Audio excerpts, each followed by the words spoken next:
오늘 고린도후서 6장 말씀을 가지고 보라 지금은 은혜 받을 만한 때라 라는 제목으로 하나님 말씀을 좀 나누려고 합니다. 성경을 보면 때가 있다고 얘기합니다. 갈라디아서 4장 4절 말씀을 보면 때가 참에 예수께서 이 땅에 오셨다고 얘기합니다. 하나님께서 역사를 주관하시면서 하나님의 때에 하나님의 역사가 이루어지고 있다는 것을 말씀하고 있는 것입니다. 그러니까 때를 잘 따라 사는 것, 이것이 축복이고 지혜인 줄 믿습니다. 요즘 우리 교회에 은혜가 부어지는 때라는 생각을 하게 됩니다. 지금은 이 우리 빛이 있는 교회에 하나님의 은혜가 임하는 때인 줄 믿으시기 바랍니다. 그래서 지금이 은혜 받을 만한 때예요. 이 때를 놓치지 않는 저와 여러분 되기를 주로 축원합니다.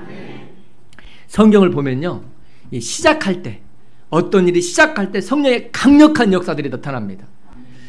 초대교회가 시작될 때요, 하나님께서, 예수께서 성령을 기다리라 그랬어요. 이때 이 말씀을 의지해서, 이 말씀을 믿고 마가의 다락방에 120명의 성도가 모였습니다. 그리고 거기서 성령 하나님을 기다리면서 은혜를 사모하면서 진하게 기도하고 있었어요. 그때에 강력한 하나님의 역사가 임했고 하나님의 은혜가 임했습니다. 제가 선교 현장에 갈 때도요, 이런 역사가 일어납니다. 원주민들, 정말 복음을 전혀 듣지 못하는 그곳에 선교사들 들어갔을 때요, 하나님 말씀 한 번도 들어본 적이 없잖아요. 하나님이 누군지, 예수님이 누군지 모르잖아요. 그때에 하나님께서 처음 그곳에 강력한 역사를 합니다. 그래서 하나님의 능력을 부어요. 병든 자가 일어나고요, 치유되고 그런 역사도 일어납니다.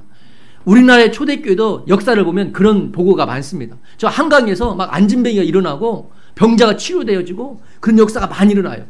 이제 말씀이 보편화되어지면 이런 것들이 조금 자제되긴 하는데, 처음 시작할 때 하나님은 놀랍게 역사하는 것을 우리는 역사를 통해서 보고 성경을 통해서 우리가 볼 수가 있습니다.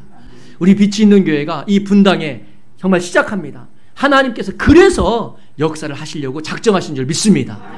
지금이 은혜 받을 때예요. 오늘 사도는 이렇게 얘기합니다. 은혜를 헛되이 받지 말라. 하나님의 은혜를 별거 아닌 것처럼 그렇게 생각하지 말라는 거예요.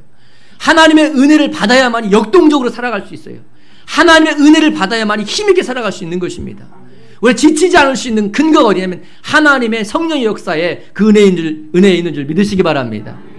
마가의 다락방의 역사가 우리 빛이 있는 교회의 역사가 될 줄 믿습니다.